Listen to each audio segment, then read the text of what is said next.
are recording just so if somebody missed it, they can uh, check in later. So uh, I'm Chris Jones, an executive director here at Goethe International Charter School, and we are going to take a little time today to look backwards, look where we are currently, and look forward as well. So I'm going to go ahead and share my screen, but I need to be okayed for that, Casey.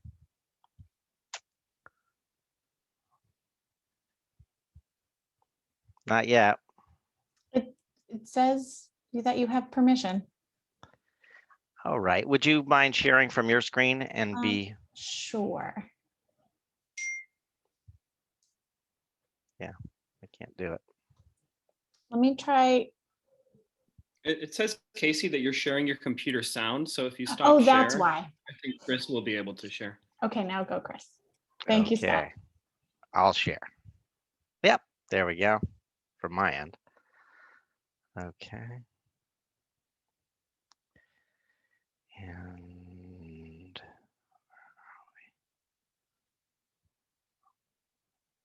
add-ons, present. There we go. Okay. So we are going to take a little bit of time to look back on this year and wave goodbye to 2020, 2021. I think most of us can say happily wave goodbye, and looking ahead to what's coming forward for us. First of all, we made it through. And that is pretty amazing, considering from the start of or the end of last year until all the way through this year, and with all the bumps and turns and changes and things that were thrown at us, we all came through this together, and thankfully ended the year being on campus, which really, for us as staff, really made a huge difference and an impact of getting to see kids again, and being able to do things with a group and to do things in person really made a huge difference. So we'll look at hybrid today. We'll look at our testing that we did on campus and our iReady testing that we have just conducted, what's coming up for summer, and then I think what most people are interested in is plans for the upcoming school year. So just to get us caught up, where we stand right now is that June 15th, many of the restrictions in California are going to lift. We still get mixed messages about that, of what exactly is getting back to normal mean, and there are still some restrictions. County remains in the yellow tier, so we're getting more and more updates about what all of this means. We found out today, for instance, we are still able to do our meetings, Brown Act meetings, like board meetings. We can still do those remotely for a little while longer. So those kind of things are updates that we're getting every day. I do want to share just where things stand with vaccinations. We have had them available to our staff since March 1st, and our staff has been provided with many different ways to get those vaccinations. It's not a mandate or requirement, but we've highly encouraged our staff that to go ahead moving forward with vaccinations, because that really has been, it's been an ease of mind, quite frankly, for all of us with having been vaccinated, and to come back into a environment where there's lots of people, and that's what schools are. So the other thing that's new and interesting that's happening is we're having our students now reporting, saying that they have been able to we got some wording on there. Our students have been able to are now able to get vaccinated, and as a result, many of them are. And so that, of course, is only at our middle school level right now, but trials are currently underway for children younger than 12. And so that is likely to be something that's available probably as soon as the fall. which is something we should be keeping our eyes on most definitely. We have been conducting a hybrid approach since the end of late part of April. And what that means is it's been a balanced approach of both on-campus and distance learning. And from our aspect at the school, it has been very functional, very workable. Our staff has loved our mornings with our kids, and it's worked out really well with afternoons online and connecting with all kids. On Mondays, online has been a great way to start the week and make sure that kids who aren't on campus are connected with kids who are on campus, and that there's time for entire classes to be together, even if it's online. But 2/3 of our students said they were coming to campus, and guess what? 2/3 of our students came to campus. I mean, literally everybody showed up who said they were coming. It was fantastic. Students who chose to remain with distance learning, and we were able to support that so that all students continued learning. And this was really important in what we've been doing, is continuing with their class and teacher. We did not want to have to redistribute kids to different teachers who they didn't know, and we were able to do that across the board. So that was really felt pretty good. Another major endeavor that we have been doing weekly has been our COVID-19 testing on campus. And I'll let Biggie, do you want to kind of share? Biggie has been our really on top of COVID-19 testing and making sure the details, which she is so good at, that the details were figured out, and all the follow-ups necessary to make sure that we had conducted safe testing. So Biggie, you want to kind of share this slide? Sure. Good evening, everybody. First of all, I'm so glad to see so many faces. So for the COVID-19 testing, we've been doing these on Thursdays and Fridays. Thursdays for the students that are in hybrid group 1, Tuesday, Thursday, and then Fridays for the students that are in hybrid group 2, which has worked really well since the groups are almost the same size, and students have been coming with their teachers to the testing area, and they've gotten so good at it. In the first few weeks, I mean, it was such a disaster to watch them and see how long it took them to fill this. They've learned to spit the saliva, and now they save the saliva from walking from the classroom to the grassy area, and they're done within not even a minute. So it's really fast, it's smooth. It has been nice, very time consuming for me, but really nice to see how the process works well. And the students don't really mind. They come and they say, oh, let's do the test and be done with it.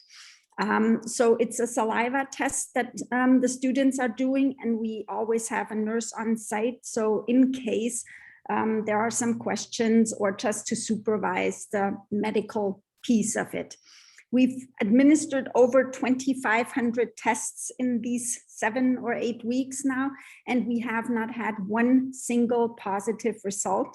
So that's really good news. We have about a 1.1% rejection rate. That doesn't mean that it's a positive result, but some of the tests are just not good tests from multiple perspectives. Some children don't put enough saliva in the tubes. It's a little too thick, and then they can't do the test. So then they let us know, and that's been also really good after a few bumps in the beginning, that we have received the test results within a day. So for the Thursday testing students, we were able to inform parents, if there was an issue with the test, that they could come back on Friday, even though it wasn't their day at school, or we could inform them to go to an outside place and get another test, so that the kids are able to come back the next week to school. So that has been really, really good and working smoothly. For the beginning of August, so the actually beginning of the school year, which is August 16th, we're planning for a baseline test for all students. We don't know yet exactly how the testing requirements will look like. All of us are hoping for not weekly testing, obviously, but it makes sense after a long summer break to start off with a baseline test for everybody, which would happen the week right before school starting. Hopefully those Thursdays and Fridays will stay we will be able to do it Thursday or Friday. So that would then make, I think, August 12th and 13th, where we would do that baseline testing for the students. Thanks, Peggy. This wasn't the only testing we were doing. We were also doing a academic testing as well that is has just been finishing up this past week with our iReady testing. And so I'm going to turn it over to Scott and Casey to talk about these next couple of slides regarding iReady and the results that we're seeing and how we're interpreting this first round of results. Well, first of all, good evening, everyone. It's good to see you. It's been great to see everybody in the mornings and then in the early afternoons for drop off and pickup. And I cannot believe we've made it to the last week of school, but we've done it. Our kids are happy, and our iReady testing is showing that they're learning. So we started iReady, if you remember, back in February with our first administration, which was done completely virtually. It was a little challenging of a first rollout, but we got most of our students in grades 1 through 7 tested. And just a couple weeks ago, we started our testing for the end of year assessment in grades K through 7. We've had almost all of those students complete their assessments in reading and math.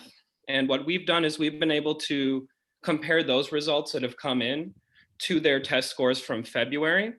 And what we're seeing for each individual student is their areas of need and growth. And we'll go over the results in a moment, but overall, what we've seen is that our students are learning. They've made growth overall in all areas in reading and math since February, despite the circumstances of this challenging year and because of all the support they've gotten from teachers and from you as parents. Thank you, Casey. Casey, feel free to jump in. Will do. You're doing a great job, Scott. So these are our results from our most recent administration, which we're just wrapping up. We've got a couple kiddos still finishing. So I'll explain what these colors mean here. So on the bottom tier 1 in the green, those are students who are on grade level. So for reading in grades 1 through 7, we have about 3/4 of our students who are meeting grade level standards, which is fantastic. That's exactly what we would want to see during a regular school year. So the fact that we're seeing these results now is even more astounding. Tier 2 are students who are about 1 grade level below grade level expectations. And we've got about 20% of those kiddos that we really need to focus on and help with interventions inside the classroom. And then we'll talk about extra supports we're going to add next school year. And then at the top tier in the red are our students who are about 2 or more grade levels behind. And that is when we talk about our intensive interventions in a couple slides, the students that we're really going to focus on helping to mitigate that learning loss that's happened over the past 1.5 years. And just to jump in and give a little perspective on the growth, the February overall results for reading that we got had only 69% of students in that tier 1, so either at or above grade level, and then 23% in tier 2 and 8% in tier 3. So we're seeing that movement of fewer kids at risk for tier 3 and in tier 2, and more of our students in tier 1, which is what we want. And then again, just to clarify, I saw a question came through the chat. That green tier 1 is if you're at or above grade level. So that includes students who are 1 grade ahead, 2 grades ahead, multiple grades ahead, as well as those who are on grade level.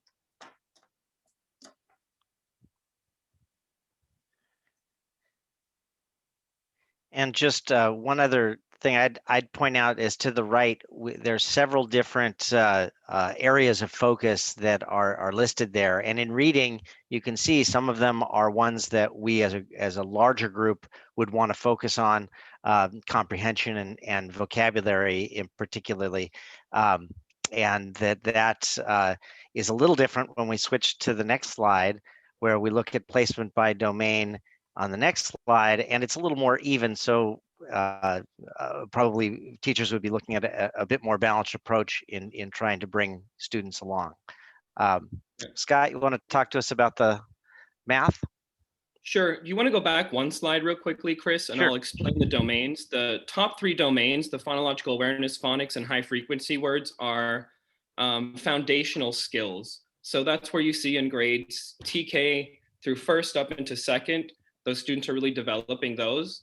Vocabulary and comprehension in literature and informational texts are higher level skills. So that's why you see there's more need for that. That was when I taught high school, where we focused our attention when we taught English.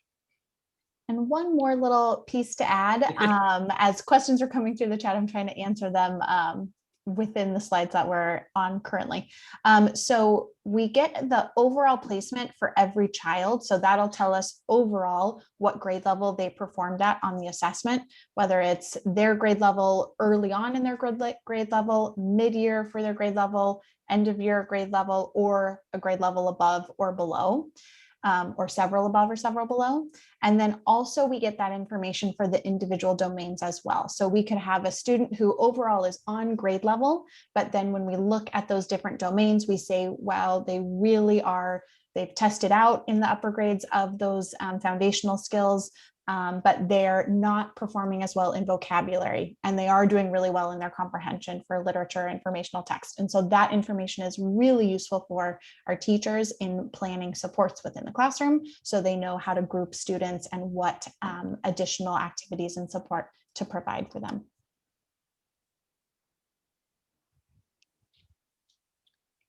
And then in math, which is always a tougher subject in which students have to test, and we see that across the state and the country, our students are performing really well. So you can see again in tier 1, my vision's not so great. 68, I believe.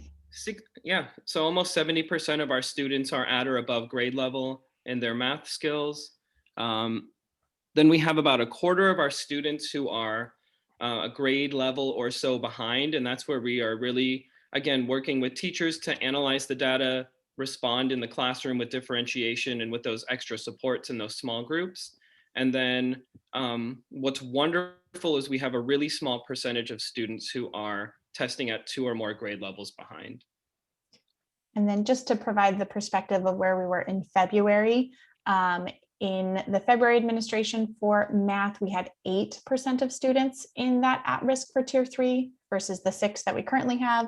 And we had 34 in tier 2 and only 58 in tier 1. So again, we're seeing that progress that we want to see as we go through the different administrations of the assessment throughout the year.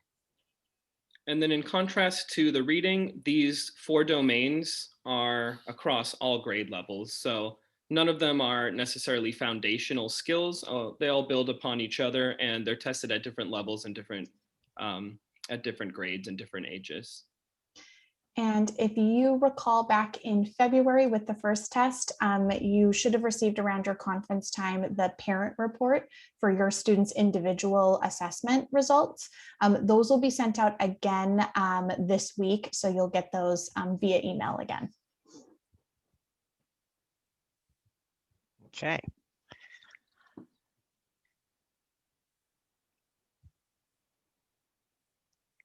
And Casey, you want to go ahead and share this next slide? Sure. So with all of that great data that we have been planning our learning opportunities for students. We do, since we're still on campus and having to follow the health and safety guidance and restrictions that we currently have in place for our hybrid on-campus learning. We have a limited number of spaces available for in-person instruction on campus, but we're still providing that summer school program from after school is out through till the end of June. So we've got about 2.5 weeks of on-campus additional learning for students who are eligible. And that eligibility was based on the latest iReady assessment and the performance that students had on that in connection with teacher recommendations based on classroom assessments and classwork as well. So students who were eligible for the summer school program were first invited last week. We did some follow-ups to see if we had any open spaces come up. And so today I'm emailing the next round of families who are eligible for the summer school program as spots open up. And so we'll continue to do that until we have reached our capacity for the summer school program. Again, we're going based on academic needs. So serving our students with the highest need first, and then opening it up to as many students as we can beyond that. In addition to that, though, because that is a limited program and we can't open it up to everyone who would be interested in some summer learning opportunities, we have organized to have the iReady online individualized learning pathways available for students throughout almost the entire summer. So all the way through the end of July. On August 1st, we have to reorganize the classes in preparation for the new school year. So the online individualized learning pathways will be available for students to use anytime they want from now all the way through the end of July. Again, these are differentiated based on the students' results on their assessments, but they also adjust as students work through the program. So as they master skills and concepts, it'll give them the next set to continue to challenge them and give them the practice and support at their level. If you have checked out a Chromebook for use at home this school year, you may continue to hold on to that throughout the summer if you would like to use it for continued learning, for the iReady, for any other practice activities, and then you can return that at the end of the summer. If you are done with your checked out computer and you'd like to return it, you'll contact our front office to set up a time to return that. But again, you can keep those through the summer if you need them. We also announced in today's Tuesday briefing that it is time for our summer reading challenge. This is an annual activity that we promote at the end of every school year to help students stay motivated with reading throughout the summer. We know how big an impact just regular daily reading practice has on students' overall educational growth. And so we want to help motivate them. So any student who reads at least 12 books over the summer and submits their reading log by that first week that we're back in school, will be able to come to a special popsicle party at the beginning of the school year. We obviously weren't able to hold that this year because we were all on distance learning, but we're very excited to get back to this tradition of celebrating reading throughout the summer. We're doing it new this year in terms of the log. So the log will be an online form that you submit every time your child or they submit every time they finish reading a book. So it'll have the same information as our previous reading logs, who the student is, what their grade will be for the upcoming school year. So for the 2021-22 school year, the title of the book, and then the date that they finished reading it. And so you'll submit that, and then we'll have all of the responses automatically, and we'll invite students when we reopen school in August for the next school year. We also will be sending out a list of different online resources and summer practice activities for students to work on over the summer. Those will come in a similar format to what we did at the spring break last year when we first switched to distance learning, where we will send out different links and different ideas for ways to continue learning throughout the summer while also enjoying that break, because we know it is important, especially after the year that we've had, to let our kids be kids and have some playtime and have some time to get back to their more normal lives as we move in that direction throughout LA. Okay, so let's talk about next year. Keep in mind, just as happened at as we began talking about coming back onto campus, there's more that we don't know than that we do know. but we are continually figuring it out along the way. We have been truly flying this plane and building, keep continuing to build it as we're flying, and we will safely land, but we're still building that plane. So California has proposed its budget bill, which the governor is basically who has proposed it, and this really determines how, it determines how schools are funded, and the expectation from the governor's May revise is that students will return to campus 5 days a week, full time, with no specified funding for distance learning. So the across the state, that means that there's none of the types of things that were set up last year under, what was it, Senate Bill 98, that allowed us to do the different types of learning that we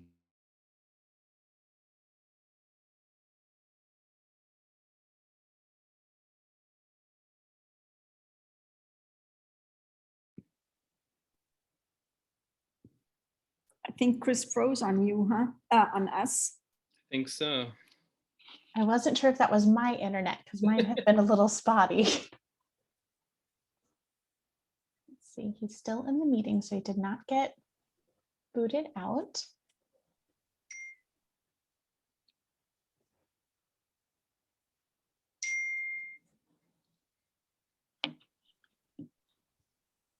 And he's back.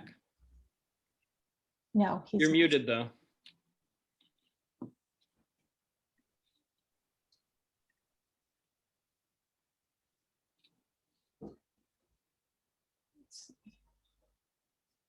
Sorry, everybody. Thank you for your patience. While we wait for Chris to rejoin us, I'll answer a couple of the questions that came through in the chat about the summer and iReady info. So previously, Goethe did not have a summer school program. Last year was the first time that we offered any additional learning throughout the summer run by our staff, and we did it fully virtually. So this summer will be the first time that we've got an in-person summer school program in place.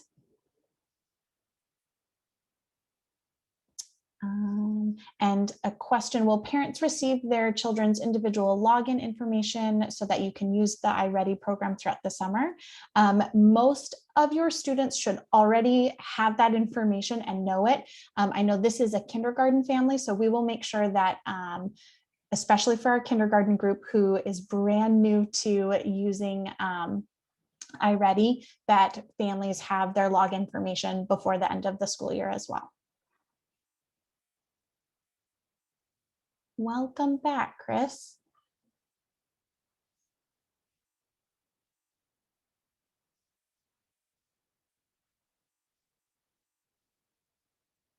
You're still muted, but we can see you.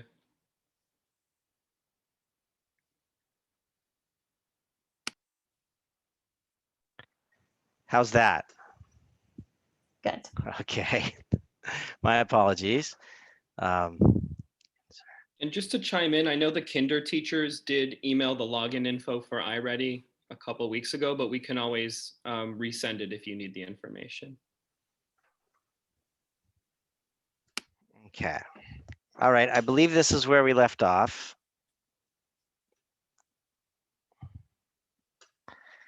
And we are, I was talking about the California budget, and I'm just going to go quickly over that. I'm not sure exactly where I dropped out, but there is the budget does not provide any funding for distance learning specifically like it did in SB 98 for last year. So all the different types of things that we did last year with distance learning and then hybrid, there's nothing that gives us that ability in the coming year as the budget is proposed right now. And there does not seem to be any change or discussion about change that's occurring with regard to that. So that gives us the indication that we are coming back to school with everybody. And it's too soon to know what LAUSD will require for our district campuses, but that's you know, we'll be watching from LAUSD, and we want to be sure that you know, we have to follow the guidelines that are there, but we also want to be sure that you know, we're getting back to campus. So what do we expect? The word that we're hearing at this point is that masks are expected to be required as vaccines are not yet available for most of our students. So I would expect that to be the case when we start back. Whether that continues on and for how long, I don't know. But that seems to be the direction that most public health is expressing right now with regards to schools, is maintaining masks. Desk distance, that's an issue we dealt with because of the 6-foot rule. I do not think that's going to be in place, but that has not been officially designated yet. But it does not seem, from the things that the LAUSD superintendent has said, that is something you know, he's expecting everybody coming back.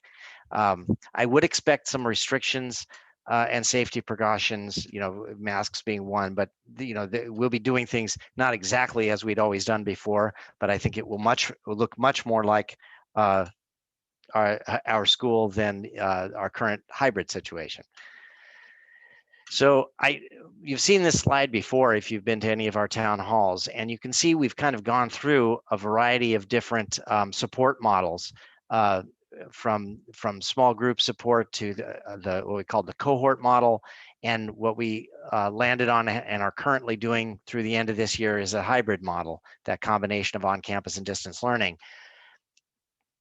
Finally, we are talking about the full return model. And so that's what we're anticipating, not having distance learning and having all students back on campus. So this is what we're planning for, is that students will return on August 16th. We are planning for students all day, 5 days a week, no distance learning option, and that we are we'd be planning to have a lunch and recess, but that there'll be some restrictions on those kind of things. We'll get more detailed about that when we know more. We are looking to have staggered start and end times, which we've had in the past, but we're really going to try to look to how that might work. As we've now expanded, we used to be a K-5 school. Now by next year, we're going to be a K-8 school. And so we want to be sure that all of our timing I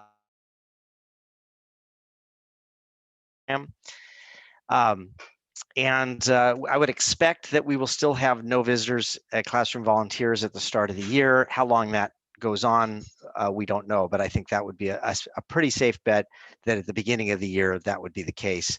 I'm hoping that we are going to be able to do some things with outside volunteers, particularly with doing our Shine the School, which has always been a great start of the year. We definitely hope to have that be a tradition that's kept. So we're looking into that one. So what's different? What's new about next year? We have we're trying to address the issues that have come up because of learning loss. And so even though we look and see, yeah, most students are doing okay, we know every student has been affected by this pandemic. And we want to be sure that we're really meeting the needs of all of our kids. And so one of the ways we're going to do that is to provide some additional supports through one-time funding that has come in. And so this is a big shift. These are things we've not been able to do before. in terms of support. So one of the things that we're looking at is an additional, what we call a TOSA, or teacher on special assignment, who will focus specifically on two things: intervention for students, and in fact their hours are going to be shifted so that they're a big part of that teacher's day is going to be after school, but also during school, and providing support for intervention during that time, also supporting our English learners. And so that's something we've never had before. So there'll be some push-in support, as well as uh, working with small groups and working with groups after school. 3 new instructional assistant positions are being included, and they will focus on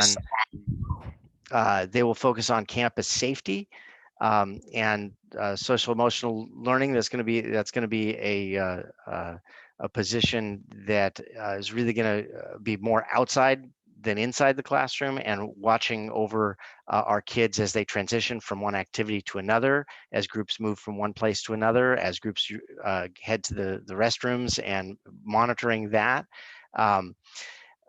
which has been are keeping good track of that. We also have an instructional aide that will be focusing and supporting that intervention along with the teacher on special assignment, and also another supporting English learners. And these are the groups of students who have been struggling the most, and we want to be able to address and support them. We are also in this budget, if you guys remember, a year ago, we were providing a laundry list of things in the budget that we were going to have to get rid of. And we're in a different spot right now because of a lot of this one-time money that has come in. And so we're looking to expand support for our arts program in kindergarten through 2nd grade and at 6th through 8th grade. And our thinking with that is something that connects kids with school, connects them with learning, and that it really makes a difference in what kind of effort and what they put into their academics ties into how connected they are with school. So expanding the arts. I know we've we're all sick of looking at computers, but we've learned a lot of things about what we can accomplish with our students. And so we're at a point where we're trying to get it so we have a full one-to-one program of Chromebooks in our classrooms from 2nd grade up through 8th grade. And we are purposefully not doing that at our kindergarten, TK kindergarten and 1st grade, because we want to have that not be as much screen time.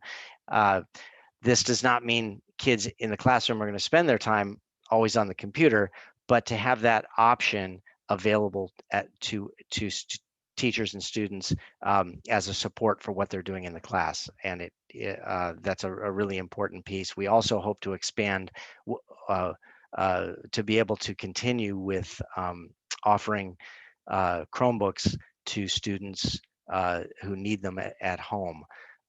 So that's something we hope to launch next year, once we collect all the ones we've given out this year, and then we'll turn around and see how many we can support and bring out. That goes along with online educational services. This is one that has been talked about for years, but math curricular materials. We are going to invest a significant chunk of funding towards that from this one-time money. Counseling services, which we've never had, except for through special education, through general education services to any students who are in need of counseling and development of potentially some counseling groups. and that this would be we've always had a great relationship with some of our supporting companies that we have outsourced this, so that's how we will be uh, setting that up through. But having counseling services is something new that we've not had, and then the addition of 8th grade, of course, and that we'll have a full TK through 8th grade school for the first time. So that's pretty exciting stuff to be happening next year. Next year is not without its challenges, and I do want to share a few of them. We're going to be involved in learning loss. It's not going to be solved in a week or a month or a year. So we're looking at any of these new funding that has come in. We're looking at it across a 3-year plan, so that we're not going to just, if we have a position that comes up, that we have it for 1 year and it's gone the next. So we're taking this funding and trying to spread it across a 3-year plan to address learning loss. So that is a major challenge. Facility space and Prop 39. This is really an issue we're constantly at odds with, and this year we still do not have, to our satisfaction, the space allocation that we believe we should be receiving. This is currently an illegal challenge, and we also have legal challenges that date back 4 years prior, that related to over allocation penalties. That is we're still battling that out in court. So it is something that's always in the back of our minds, that we need to get these things resolved. During COVID, it's been kind of put on hold, but now things are heating up again. So just realize that's a really big issue that we are currently fighting for our rights of space that we are legally allowed through Prop 39. And this ties in with the next bullet, which is charter school politics in general. Across the state and across the country, there have been lots and lots of attacks and challenges on charter schools, and we're affected by that. There's people who don't want us to exist, and politically, locally here in LA Unified, the LA Unified Board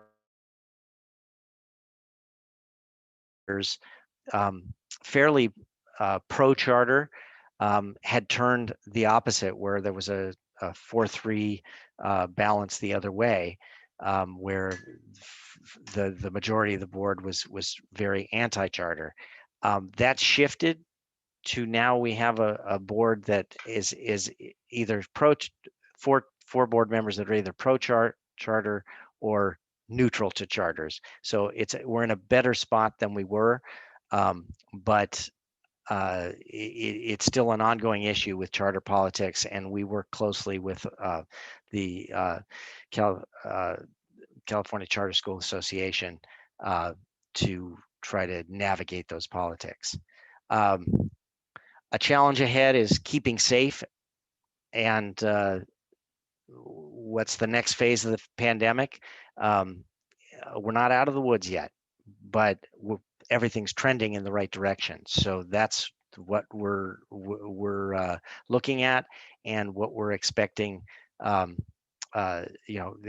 challenge is, how do we make sure that we maintain that safety as we expand the number of kids we bring back to campus. And then post-pandemic, and this is a really important one that I think we all need to be thinking about, particularly at the beginning of next year, maybe not so much at the end of this long year, but reestablishing the thriving school culture that makes our schools so special. That is a true challenge that's going to face all of us. And we're going to need some new faces of leadership, and new people leading our different teams that we have, whether it's the garden team or the green team or the playground team. We're gonna need as many people as possible to really kind of step up. And so that's something to be thinking about for next year. The final piece here is that we have a few folks who will not be back with us next year, and we are sad to say that. In fact, all 4 of them are moving out of state.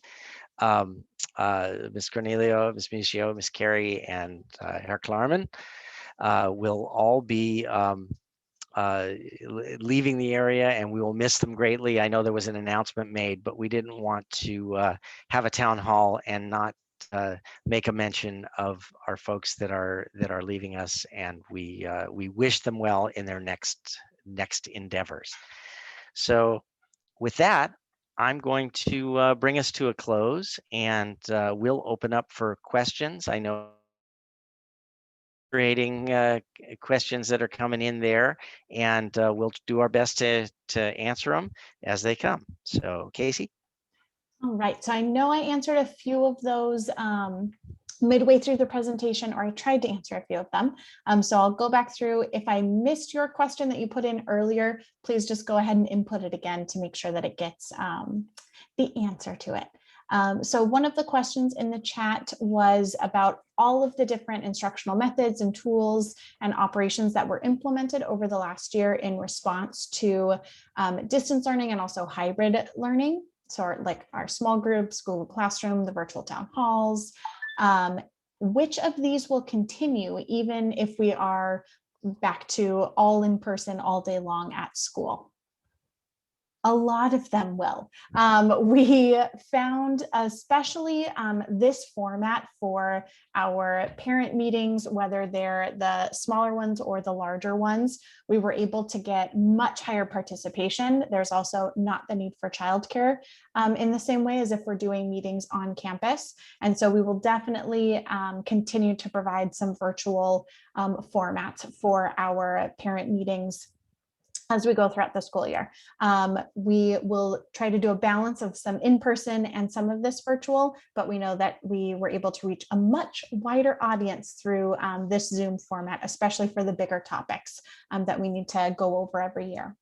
In addition to the Zoom option for virtual meetings, the Google Classroom format we saw worked extremely well for communicating with students, especially with assignments, letting parents know this is what's due, here's what's coming up, here are resources that you can use and check on. So Google Classroom will continue to be used, not in the exact same way as we have been, but as an additional resource for our students to use throughout the school day and to help them stay organized with all of their tasks. And a lot of the online tools that were used either for independent learning or for virtual live instruction will be continued to use throughout the classroom as well when we're back in person. So there were some really great interactive online formats that teachers were able to create lessons with that help students a lot. So a lot of those things will continue to happen in our return to a regular school year. Scott, anything you wanted to add to that? I think you hit on a lot of it. And of course, the online resources and tools that will vary by grade. So more so in our upper grades versus the younger, but continued throughout all. Another question. So it's great to have that iReady access over the summer. Are there resources available to assist with German retention and learning over the summer? We'll include any links to German resources in that document that we send out this week with just summer practice. We'll include some German activities and things there as well. Lots of we're happy to hear we'll be back on campus. One question, if now where we're about 9 weeks before the start of the school year is too soon to know LAUSD's requirements, do we have a sense of when more information will be available? Yeah, I wish I had a definitive answer for that. I expect it before the end of this month because things start to close down come July. So I expect to get much more information once school ends, there's sort of it ends for kids, but all the administration keeps on going. And so I expect, I'm hoping that we have some information, more information by the end of June, and then we'll start pushing out information as we know it, probably if we know it like later in July, or definitely right in the beginning of August. But if there's something that is essential that people know, we'll push it out as soon as we can. And then there were a couple questions about aftercare and if we're doing a staggered start, will there be before school care? We will be meeting with Prolific Kids Club to talk about our aftercare program for the upcoming school year, but we are planning to go back to as normal of a routine as we possibly can. So Chris, I don't know if you or Biggie wanted to share any more updates about that. Yeah, I don't think the staggered start is going to be dramatic, like hours difference.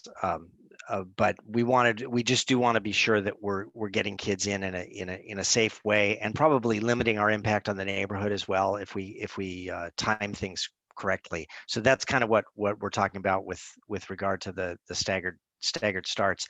We don't anticipate any childcare in the morning. We do anticipate that we will have childcare for the afternoon, and we're exploring whether that it gets approved for next year, but that's our plan, and continuing on with services we've done in the past, and so that's what we're planning for. And just kind of a follow-up question on that was, would aftercare start right when school begins back in August? And that would be the plan.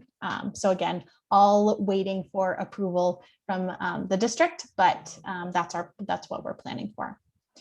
Another question, will Chris Massey Rhodes, who is our social emotional learning consultant, be available on campus for students in the upcoming school year? Yes, very specifically in the budget line, and we were able to return back to the same level of service as the previous year. So that's in the budget for the coming year. We're very excited about that. Does the expanded arts include music? At this point, it does not. The only exception to that, we're trying to look into middle school exploratory, and that there might be a possibility we can do something at that point. It's definitely something that is in the back of our mind in the long run. And there's kind of two issues that are faced with that is because of our schedules that we have in two-way immersion, that it has impact on how many different things kids do in a day. And so I know, Casey, do you want to explain it a little better than perhaps I am?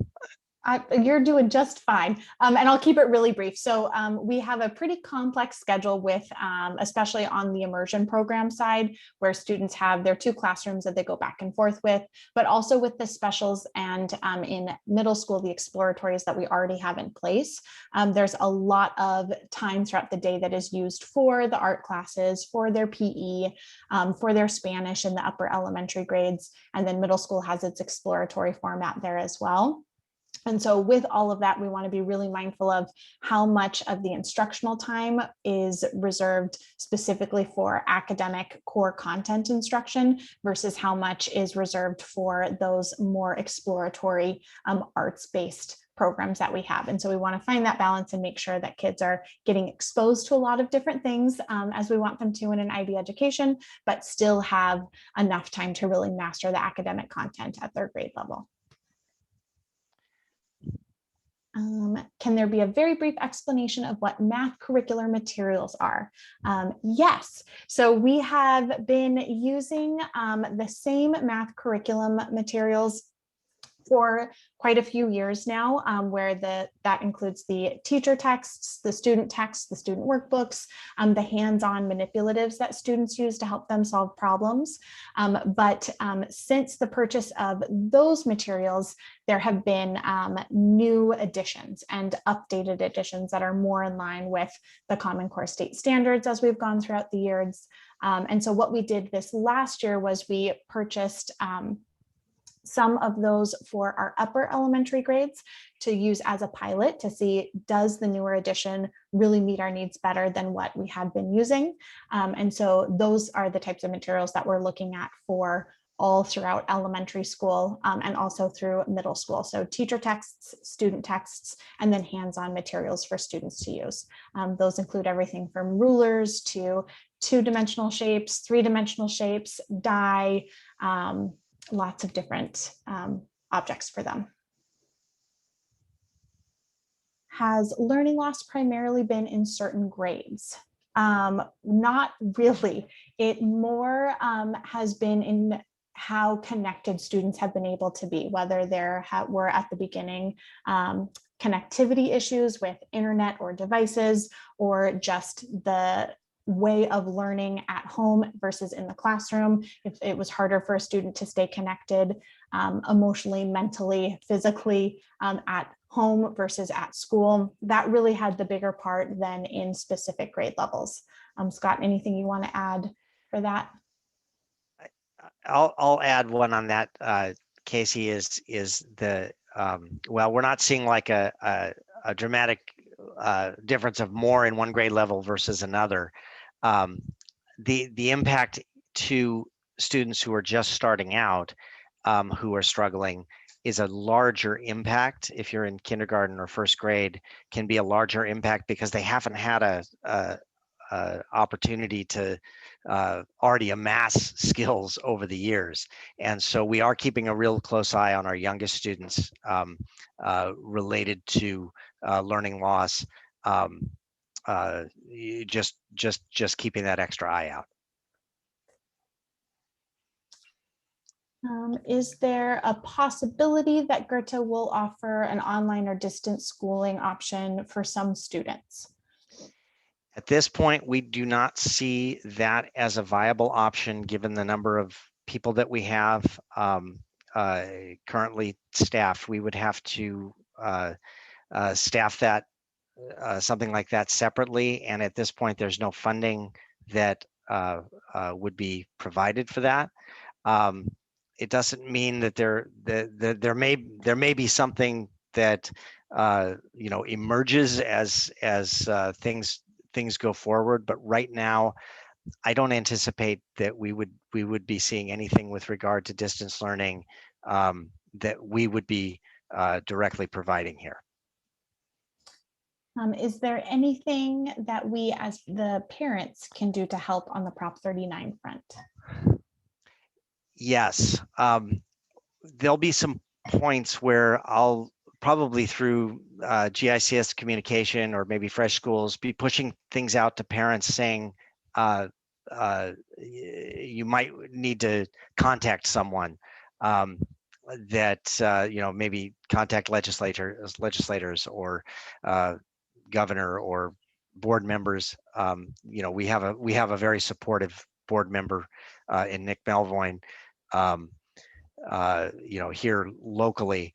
But those are the kind of things that are helpful in trying to make a change. But right now, like I said, this is caught up in lawyer to lawyer issues, and we're just trying to push and navigate. It's all kind of behind the scenes stuff. But please know when we reach out, it's because we need it and we'll need it real quick. So those are the, just kind of keep an eye out for that. Will students' Gmail accounts remain active during the summer months? What happens when a student leaves the school vis-a-vis their Google School files? Biggie, do you want to share a little bit about our Gmail? Well, that's a good question. Over the summer, I don't anticipate that anything changes with regard to returning students. In the beginning of the school year, we usually have the IT consultants go over the list of students and assign new passwords, and the email address usually stays the same, but they assign new passwords for safety reasons. How it works with students who are leaving the school, these email accounts are usually suspended once the student is disenrolled from the school. So there will be no access to any documents or anything that is within the school's network. So if there's any thing that a student has saved in their Google Drive that they want to make sure they always have access to, I would just remind them to make a habit to download it to their computer or to save it to maybe the family's email if you're using Gmail to that drive. But just periodically pull out those things that you want to make sure you always have access to, because they do just live under that email address. So once the address is not available anymore, there's no way to access it. For early dismissal, what time are students excused on Tuesdays? Around 1:40 is when we do the early dismissal for our minimum days. And so that's for everybody across the board. We usually do not do a staggered dismissal on those earlier release days. And are there after-school German classes offered? And if so, what are the days? What's the cost? At this point, we don't have any of the after-school classes booked. Those usually go through Prolific Kids Club. And so they work directly with the different groups to provide those classes. So as soon as we have the information on classes and scheduling and price, we'll share that out with everybody.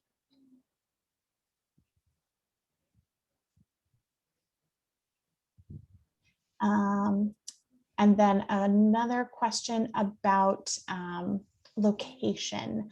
So given how much real estate is in flux because of the pandemic challenges, is there still an active committee looking for dedicated campus opportunities?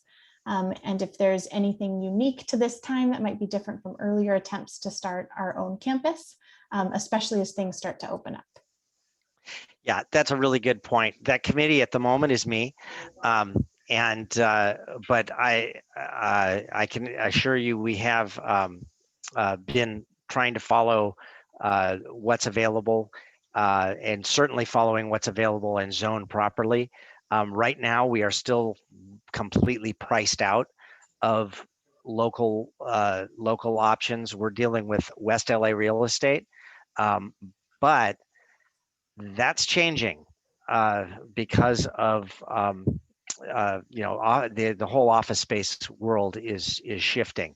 And so it hasn't reached us yet where we've seen something that's like, oh my gosh, this would be a viable project and the price is now within reason. But I really believe in the next year, we're going to see those kind of things happening and some creative use of what used to be office space in many different ways, but one of those could be schools. And so we're definitely keeping our eyes open to that. We'll, if you ever do have any leads or things that you see, you can always forward it to me. And that looks like the last question, but there is just a little comment that I want to share because we do have some staff members on tonight's town hall as well. It's just a big thank you to all teachers, admin, IAs. It was a crazy year, but my kids thrived and loved their classes. So grateful. So I just want to share that to our staff who are on the call as well. And then one more question just came through, Chris. Marina Del Rey campus has a ton of outdoor space, and we have over 350 days of nice weather most years. Is there a way to better utilize some of the outdoor space as outdoor classrooms? There's limits of what you can do with outdoor classrooms, but definitely we are re-exploring the shared space that we have seeded in the past. And we are re-exploring what other kinds of uses can be made with regard to the entire campus. So yes, the answer is it's definitely in flux, and outside space is a possibility for a variety of different activities. And it seems like that is now the last question in the chat. Well, then I'll bring us to a close and just say thank you to everybody who has stuck with us for the past hour. And we're excited to bring the year to a close, and look forward to next year. You know, like I said, we've got some great things, great new things that are coming our way, and we have some challenges to face.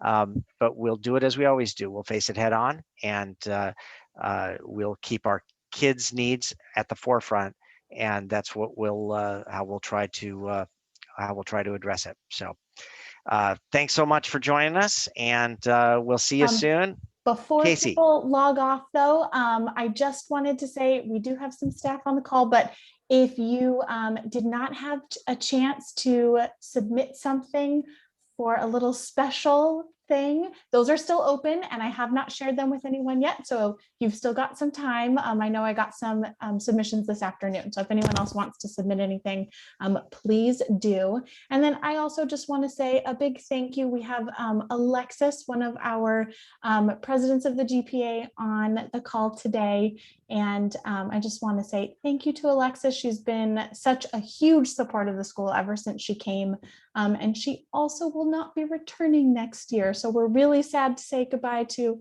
another wonderful GICS member. So thank you, Alexis.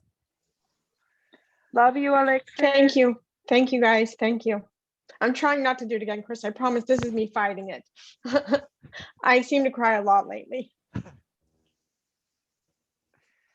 Thank you so much for everything you've done. I can't even begin to list. Thank you guys very, very much for inviting us into the community and making us feel so at home.